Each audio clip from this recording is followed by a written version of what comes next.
خیبر پختونخوا کی حکومت نے اپنے ریسورسز سے برج فائنانس کر کے 26 ارب روپے قبائلی اضلاع کو ابھی تک دے چکا ہے، لیکن وفاق نے ہمیں 1 روپے بھی نہیں دیا۔ اس کے لیے ایک کمیٹی بنائی گئی تھی، میرے آنے سے پہلے چیف منسٹر اس کو ہیڈ کرتا ہے۔ تو کل تقریباً 1.5 مہینے سے میں کہتا رہا کہ وہ میٹنگ ہونی چاہیے، لیکن اویلیبلٹی وفاقی وزیر صاحب کی نہیں ہو رہی تھی۔ تو کل کے لیے وعدہ کیا گیا تھا کہ ہم اویلیبل ہوں گے، تو میں نے میٹنگ کال کی۔ آج پتہ چلا کہ کل کی میٹنگ کے لیے بھی صاحب محترم اویلیبل نہیں ہے۔ تو جب جو ہمارا آئینی اور قانونی حق ہے وہ بھی نہیں دیا جا رہا، جو صوبے کی 4.5 کروڑ عوام ہیں اس کے لیے ہم کچھ مانگ رہے ہیں وہ بھی نہیں دیا جا رہا، سیاسی طور پر بھی ہمیں دیوار سے مسلسل لگایا جا رہا ہے۔ عمران خان صاحب کے صحت کے حوالے سے ان کے ذاتی ڈاکٹر اور ان کے فیملی ممبرز کو ان سے ملنے نہیں دیا جا رہا، اور مسلسل ظلم، جبر اور فسطائیت کا ماحول گرم ہے۔ اور ان حالات میں بھی جو انٹرنیشنل اور ریجنل کرائسس ہیں، ان حالات میں بھی ان کا مقصد پاکستان تحریک انصاف کو دیوار سے لگانا ہے۔ تو پھر صرف پاکستان تحریک انصاف نے بھی ملک کا سوچنا ہے، صرف پاکستان تحریک انصاف نے ہی یہ ذمہ اٹھایا ہوا ہے کہ ملک پر سخت حالات آئیں گے تو قربانی پاکستان تحریک انصاف نے ہی دینی ہے۔ کسی اور ادارے کی یہ ذمہ داری نہیں ہے کہ وہ قربانی دیں، کسی اور سیاسی پارٹی کی یہ ذمہ داری نہیں ہے کہ وہ قربانی دیں۔ قربانی صرف ہم نے دینی، آج بھی ہم نے قربانی دی ہے۔ اس تمام تر ظلم، فسطائیت اور جبر کے باوجود ہم نے حامی بری ہیں میٹنگ کے لیے، کیونکہ ہمیں پاکستان کی فکر ہے، کیونکہ ہمیں پاکستان سے محبت ہے، ہمیں پاکستان سے عشق ہے، اس لیے ہمیں عمران خان سے عشق ہے، کیونکہ ہمیں پتہ ہے کہ عمران خان کے علاوہ پاکستان کو نہ کوئی سنبھال سکتا ہے، نہ اٹھا سکتا ہے، نہ ترقی دلا سکتا ہے۔ تو میں یہی کہوں گا آخر میں کہ ان کو ہوش کے ناخن لینے چاہیے، اور جو رویہ یہ اپنا رہے ہیں اس پر ذرا سوچنا چاہیے، اور جس وفاقی حکومت کو ہم پر مسلط کیا گیا ہے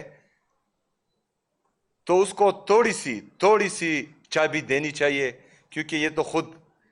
ماشاءاللہ بالکل فارغ ہیں عقل سے، لیکن کوئی مشورہ دیں کہ ان حالات میں جو ہیں قوم سے خطاب بھی کرنا ہوتا ہے، قوم کو اعتماد میں بھی لینا ہوتا ہے۔ شکریہ جی۔ بسم اللہ الرحمن الرحیم۔ شکریہ جی۔ ہماری بدقسمتی ہے کہ اس ملک کے اسٹیبلشمنٹ نے ہمیں جیب کتروں کے حوالے کیا ہے، اور یہ کوئی نئی بات نہیں ہے۔ جب سے یہ خاندان ہم پہ مسلط کیا گیا ہے، اور یہ اتنے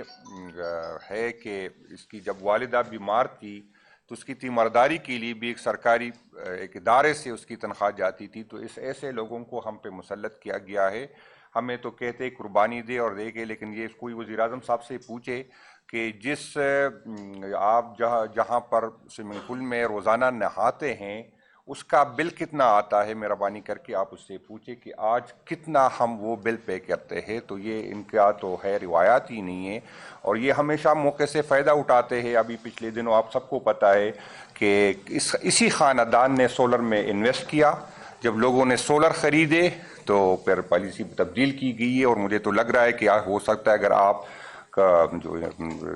اس کی انویسٹیگیشن کر لے تو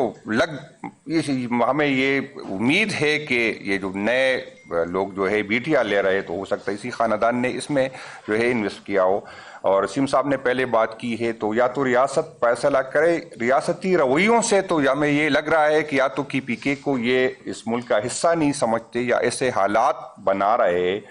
کہ کی پی کے لوگوں کو ریاست اور ریاست اداروں سے متنفر کیا جائے۔ جس طرح وسیم صاحب نے بات کی ہے کہ 98 کے NFC کے فارمولے پہ ہمیں آج تک جو ہے ہمیں ملتا ہے،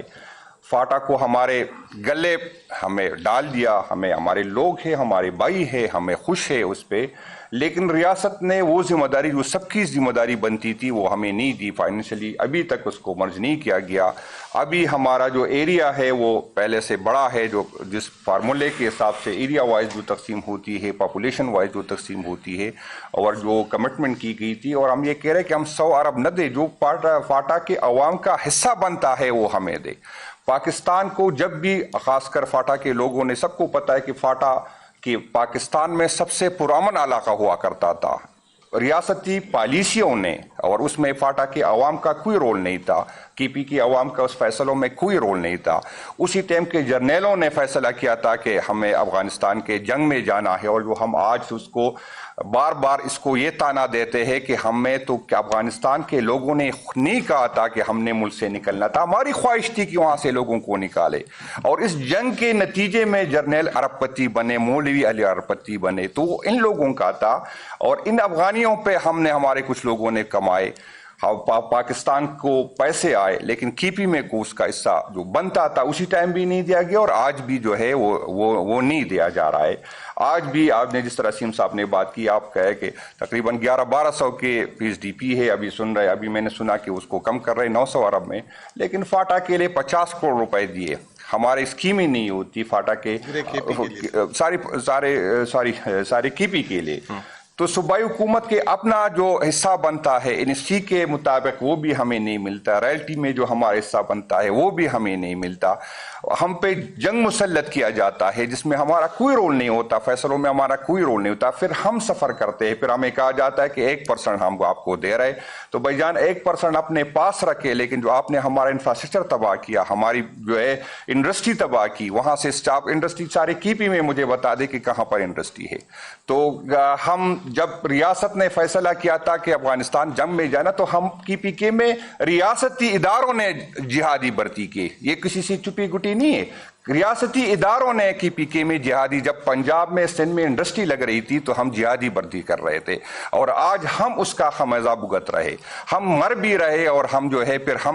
ہمیں بھی ثابت کرنا ہوتا ہے کہ ہم محب الوطن ہیں، پھر بھی ہمیں ثابت کرنا ہوتا ہے کہ ہم اداروں کے ساتھ ہیں، ہم جو ہے ہمارا جو حصہ اس ریاست کے ساتھ بنتا ہے وہ ہمیں نہیں دیا جاتا ہے، ہم روزانہ لاشیں اٹھاتے ہیں، پھر بھی ہمیں جو ہے ثابت کرنا ہوتا ہے، ہمارے جنازے یہاں پر لوگ کہتے ہیں اداروں نے قربانی دی، ہم اداروں کی قربانیوں کی قدر کو نگاہ سے دیکھتے ہیں، جو بھی اس ملک کی ریاست کے لیے قربانی دیتا ہے، چاہے سیاسی ورکر ہو چاہے پوجی ہو، ہم اس کو سلام کرتے ہیں، لیکن بھائی جان ہم جو لاشیں اٹھاتے ہیں ہماری لاشوں پہ ڈنڈا نہیں ہوتا، ہم جو لاشیں اٹھاتے ہیں اس پہ سلامی نہیں ہوتا، اس کو کوئی پلاٹ نہیں ہوتا، اس کو تو ثابت کرنا ہوتا ہے کہ میں بے گناہ مرا ہوں، ہم لاشیں بھی اٹھاتے ہیں پھر بھی ثابت کرنا ہوتا ہے کہ ہم اس ملک کے ساتھ کھڑے ہیں، تو ریاست اپنے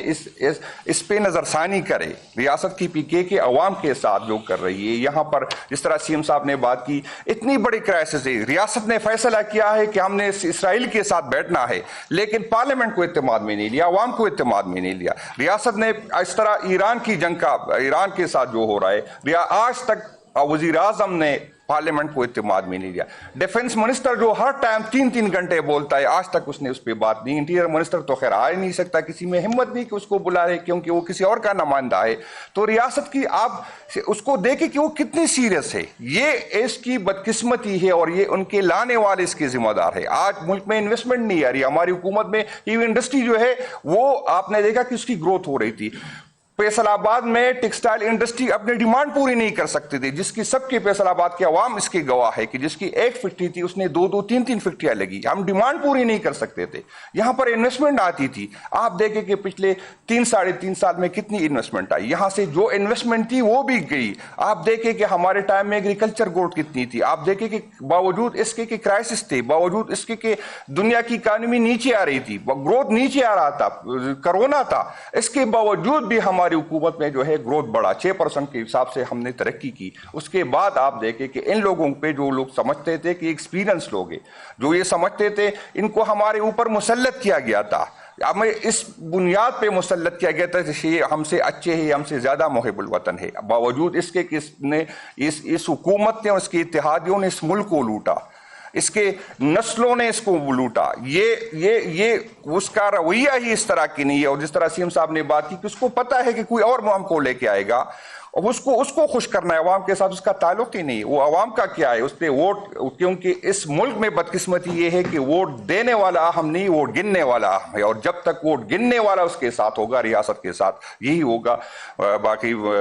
فائنانس منسٹر صاحب وہ تفصیل ہم اس کو سنیں گے کیونکہ اس کا شکریہ جی بسم اللہ الرحمن الرحیم۔ اس وقت آپ کو پتہ ہے کہ پاکستان اور پوری دنیا میں ایک ایمرجنسی سچویشن ہے، اور اس ایمرجنسی سچویشن میں جو ہمیں ملک کے معاشی فیصلوں کی جو ہے اطلاعات جو ہیں وہ میڈیا سے مل رہی ہے. ابھی تھوڑی دیر آنے سے پہلے میں نے ایک نجی چینل میں دیکھا کہ وزیر اعظم صاحب نے فیصلہ کیا ہے کہ 100 ارب روپے ترقیاتی اخراجات سے کٹوتی ہوگی. پہلی بات تو یہ کہ پاکستان کا سب سے تاریخ کا کم ترین ترقیاتی بجٹ اس سال 1000 ارب رکھا تھا. 2017 میں بھی جو ہے 1000 ارب سے زیادہ بجٹ تھا ترقیاتی. عمران خان صاحب کے دور میں بھی، کووڈ کے دور میں بھی 800-900 ارب روپے ترقیاتی بجٹ تھا.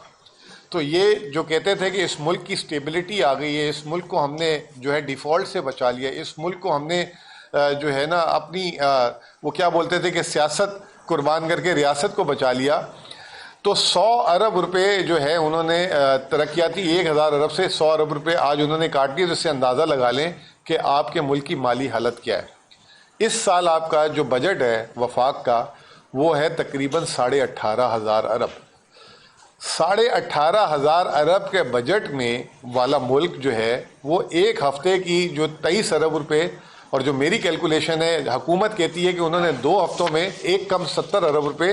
عوام کو سبسڈی دے دی ہے. تو وہ میرے خیال سے تو پہلے تو وہ غلط دعویٰ ہے. اس کی وجہ یہ ہے کہ 70 ارب روپے جو کم سبسڈی دی ہے انہوں نے، اس میں جو ہے وہ جو ہے 70 ارب روپے جو انہوں نے جو بول رہے ہیں ہم نے سبسڈی دی ہے، اگر اس میں پیٹرولیم ڈیولپمنٹ لیوی ڈال دیں تو وہ جو ہے میرے خیال سے 20 ارب سے اوپر کی سبسڈی نہیں بنتی. تو عوام کو ایک تو سچ نہیں بتاتے، کیونکہ آج بھی آپ جو پیٹرول دلا رہے ہیں اس میں 105 ارب روپے جو ہے وہ جو ہے 105 روپے جو ہے پیٹرول میں جو ہے پیٹرولیم لیوی ہے، پھر 15 سے 20 روپے سیل وہ جو ہے کسٹم ڈیوٹی اور ٹیکس ہے، 2.5 روپے فی لیٹر جو ہے کلائمیٹ لیوی ہے. اسی طرح ڈیزل میں 55 روپے لیوی لے رہے ہیں. تو یہ کہتے ہیں کہ معاشی ہم سٹیبلٹی لے آئیں. حال یہ ہے کہ ابھی یہ جو ہر مہینے صوبوں کو جو ہے رقم ملتی تھی، ٹرانچ ملتی ہے، جیسے ہمیں بھی قسط ملتی ہے. اب میں فگر نہیں بول سکتا آپ کے سامنے، سمجھ لیں کہ تقریباً ہمیں 50 سے 60 ارب روپے جو 15 تاریخ کو جو ہمیں قسط ملنی تھی اس سے حکومت سے کم ملے. تو اس سے آپ اندازہ لگا لیں کہ یہ معیشت کا حال ہے. جیسے میں نے آپ کو ابھی بتایا کہ آتے ہوئے میں نے جو ہے میڈیا سے یہی سنا، صدر میں ایک میٹنگ ہوئی تھی جس میں افسوس کی بات یہ ہے کہ ایوان صدر میں جو ہے صرف سندھ کے وزیر اعلیٰ اور وفاقی نمائندے اور جو ہے وزیر اعظم ملاقات کر رہے تھے کہ NFC میں، کیونکہ ملک میں حالات بہت خراب ہیں، تو NFC کی کٹوتی پہ جو ہے معاملات، اور اگر سندھ راضی ہو جاتا ہے تو ہم جو ہے NFC کی کٹوتی دیں. CM صاحب یہ شاید ابھی آپ کو بھی ابھی میرے سے پتہ لگی ہو یا آپ کو مجھے نہیں پتہ. تو یہ جو ہے وہاں پہ صدر صاحب کو جو ہے منانے کے لیے وزیر اعظم صاحب کے نمائندے اور وزیر اعلیٰ سندھ جو ہے ان سے پرمیشن لینے گئے ہوئے تھے. پہلی بات تو یہ ہے کہ آپ جو ہے جو 18,000 ارب روپے جو آپ کا بجٹ ہے اس میں 2 صوبے جو سب سے بڑے ہیں پنجاب اور سندھ، ان کو ملا کے 78% جو صوبوں کو پیسہ منتقل ہوتا ہے 78% ان دونوں کے پاس جاتا ہے. اگر آپ نے قربانی مانگنی ہے تو پھر انہی 2 سے مانگے، کیونکہ CM صاحب نے جیسے بتایا، جنید اکبر صاحب نے جیسے بتایا کہ ہم تو قربانی دے دے کے جو ہے تھک چکے ہوئے ہیں. اور اس وقت جب آپ نے جو وفاق کا فیصلہ تھا فاٹا کو جو ہے ضم کیا ہمارے ساتھ، اس کے بعد بھی آپ نے اس کو فائنینشلی ہمیں اس کی ذمہ داری نہیں دی. اور آج تک ابھی ہم صرف اس سال CM صاحب نے تو آپ کو بتایا کہ ڈیولپمنٹ جو EIP کے 26 ارب ہم نے دیے ہیں، اس کے علاوہ اس سال 63 ارب روپے ہم کرنٹ اخراجات ان کی تنخواہیں اور غیر تنخواہ میں بھی اپنی طرف سے دیں گے. تو صرف فاٹا میں صوبہ جو KP ہے وہ 80 ارب سے زیادہ صرف اس سال کی برج فائنینسنگ کرے گا. تو برائے مہربانی ہمارا ایک تو حکومت سے گزارش ہے کہ اچھی بات ہے کہ آپ جو ہے وزیر اعلیٰ سندھ سے، صدر زرداری صاحب سے، اور اس میں وزیر اعلیٰ پنجاب کو بھی بلا لیں، کیونکہ یہی 80% وسائل اس ملک کے جو ہے ان 2 صوبوں میں جاتے ہیں، جس میں ڈویزیبل پول میں ہمیں بلا وجہ کا بدنام کیا ہوا ہے کہ جی NFC میں سارے صوبے لے جاتے ہیں، سارے صوبے لے جاتے ہیں. ہمیں اور بلوچستان کو ملا کے 22-23% بھی نہیں، ہمیں تو 14.62% ملتا ہے اور بلوچستان کو 9% ملتا ہے. تو یہ جو ہے ملا کے 23% ہے، 77% ان 2 صوبوں کو ہے. اور اس کے علاوہ ساری ٹیکس بیس بھی وہیں ہے، صنعت بھی وہیں ہے، یہ تمام چیزیں وہیں ہیں. اس کے علاوہ ہمارا ایک چھوٹا سا درینہ، ہم جیسے جنید اکبر صاحب نے بھی کہا، وزیر اعلیٰ صاحب نے بھی کہا، بھائی ہمیں آپ سے کوئی فیور نہیں چاہیے. ہماری آبادی جو ہے جب بن گئی ہے, جو مرج ایریا ہمارے ساتھ آ گیا ہے, تو 18-19% ہماری آبادی بنتی ہے. تقریباً ہمارا 18% جو ہے شیئر بنتا ہے ڈویژنل پول میں, جو ابھی اس وقت 14.62% ہے. آپ ہمارے کو شیئر دے دیں. دنیا مہذب ملک جو دنیا میں بڑے ممالک ہوتے ہیں وہ کیا کرتے ہیں, جو لیز ڈیولپڈ سائٹ ہوتی ہے, جو جہاں پہ غربت زیادہ ہوتی ہے, NFC کا زیادہ شیئر دیا جاتا ہے. ادھر غربت میں بھی برابر کا پنجاب شیئر لے کے جاتا ہے, سندھ بھی غربت میں برابر کا شیئر لے کے جاتا ہے. تو آپ صرف ہمیں یہی دے دیں, آپ کی مہربانی ہے. آخری میں یہ کہ آپ کو پتہ ہے کہ اس وقت جب آتی ہے بات پیٹرول کی تو ہم کہتے ہیں کہ جی پورا ملک ایک ہو جائے. جب دہشت گردی کی بات آتی ہے تو سارا خرچہ خیبر پختونخوا کو اٹھانے کا بنتا ہے. خیبر پختونخوا تو آپ کے لیے دہشت گردی کے لیے ایک دیوار بنی ہوئی ہے, پوری ملک کی دہشت گردی کو روک کے کھڑی ہوئی ہے. اور اس نے آج صرف میں آپ کو یہ بتا دوں کہ جو 6-8 مہینوں سے جو ٹارگیٹڈ آپریشن ہو رہی ہیں, انٹیلیجنس بیس آپریشن جو بھی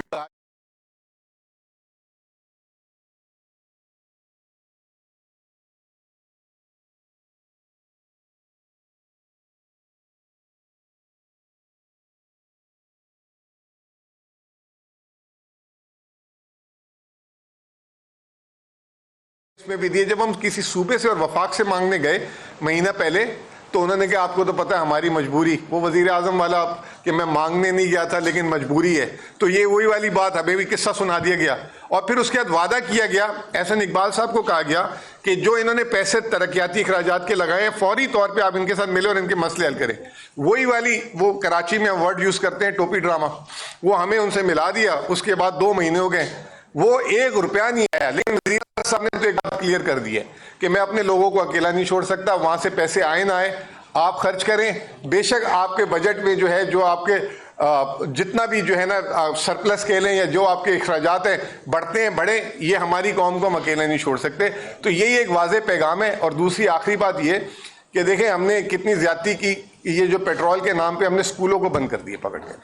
اور اب پھر جو ہے مزید یہ بات کی جا رہی ہے کہ جو ہے 15 اپریل تک اسکول بند کر دیں. تو گرمیوں کی چھٹی دے دیں. اس سے اچھا اگر یہ چیز کرنی ہے تو آپ دوسری جگہوں سے بچائیں. جیسے ترقیاتی اخراجات کی بات کی جنید اکبر صاحب نے, 70 ارب روپے آپ نے ڈیولپمنٹ وہ جو اپنے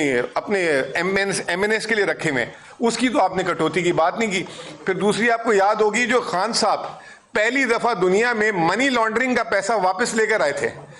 آج تک 78 سال میں منی لانڈرنگ کا پیسہ پاکستان میں نہیں آیا. 190 ملین پاؤنڈ, اس کو سپریم کورٹ اور اس کا جس پہ ان کو ناحق سزا بھی دی گئی. اب وزیر اعظم صاحب نے وہ لے لیا اور وہ سپریم کورٹ کا شکریہ ادا کر رہے تھے. وہ 190 ملین پاؤنڈ جو آپ کے پاس آ گئے ہیں وہ لگ بھگ 75 ارب روپے بنتے ہیں. دے دیں عوام کو پیٹرول کی سبسڈی. اس سے وہ کہہ رہے ہیں کوئی دانش اسکول بنائیں گے یا اپنے لیے کوئی انہوں نے وہ رکھ لیے اپنے ڈیولپمنٹ فنڈ کے لیے. وہ پیسے ہیں بجٹ میں 390 ارب روپے آپ نے رکھے ہوئے ہیں کنٹینجنسی کے لیے IMF کے ساتھ, اس کو آپ عوام پہ خرچ کریں. اور دوسرا آپ نے 8-9 مہینے میں 1000 ارب روپے پیٹرولیم لیوی کمایا ہے. 1000 ارب روپے. اگر آپ 2-4-5 دن جو ہے یا 2-4-5 ہفتے جو ہے نہ لیوی لیں تو موت تو نہیں آ جائے گی. آپ بات کریں IMF سے, آپ سے بات ہی نہیں ہو پاتی, کیونکہ اس کی وجہ یہ ہے کہ آپ کی زمین پہ پیر ہی نہیں جمے ہوئے, آپ کو کانفیڈنس بھی نہیں ہے. کرونا کے دور میں ہم ساری تو بات کرتے ہیں کہ خان صاحب کے دور میں انہوں نے معیشت نہیں گرنے دی تھی. ایک اور چیز بھی انہوں نے کی تھی, انہوں نے NFC بھی نہیں کٹ ہونے دیا تھا. اب یہ ذرا سا تو خان صاحب کے دور میں بھی تو پیٹرول کا کرائسس آیا تھا, اس وقت بھی تو ساری چیزیں ہوئی تھی, انہوں نے تو نہیں NFC کے شیئر کاٹے تھے کسی کے. تو یہ تمام صورتحال ہے. تو اس سے آپ کو اندازہ ہو جانا چاہیے کہ معیشت انہوں نے کتنی اچھی کھڑی کر دی. جو جنید اکبر صاحب کہہ رہے تھے کہ بڑی اچھی معیشت کے لیے وہ ہم سے اچھے تھے اور آئے تھے اور انہوں نے ڈیلیور کرنا تھا, تو یہ حال ہے اس وقت معیشت کا. باقی مٹی کا تیل تو آپ کو ہی پتہ ہے, پیٹرول کو ہائی آکٹین کو کہتے ہیں امیروں کا فیول, جس میں ایک رات میں 200 روپے بڑھا دیے, اور دوسری طرف جو ہے مٹی کے تیل جو ہے 430 روپے لیٹر, ڈیزل سے اور پیٹرول سے بھی مہنگا. تو اس سے آپ اندازہ لگا لیں کہ عوام کی ان کو کتنی فکر ہے. محمد علی جا بول ٹی وی سے. اچھا وزیر صاحب یہ بتائیے گا کہ ایک جانب اسلام آباد ہائی کورٹ کا حکم آیا کہ جو نیا میڈیکل بورڈ تشکیل دیا گیا ہے وہ فیملی کو اعتماد ملے گا, اور جو بھی فردر خان صاحب کا پروسیجر ہوگا اس متعلق فیملی یا وکلاء کو آگاہ کیا جائے گا. تیسرا پروسیجر ہوا اس کے تیسرے دن لیکن نہیں بتایا گیا. بظاہر یہی لگ رہا ہے کہ ملاقاتوں پر پابندی رہے گی اور خطے کی جو صورتحال ہے اس پہ رائے میں پاکستان تحریک انصاف کو باہر نہیں نکلنے دیا جائے گا. اہل تشیع علماء سے ملاقات ہوئی, وہاں پر بھی سخت موقف اپنایا گیا. لیکن دوسری جانب آپ کی جانب سے رہائی فورس اس کی کل سے ممبرشپ کا آغاز ہونے جا رہا ہے. آپ سمجھتے ہیں کہ ایک جانب جب آپ ممبرشپ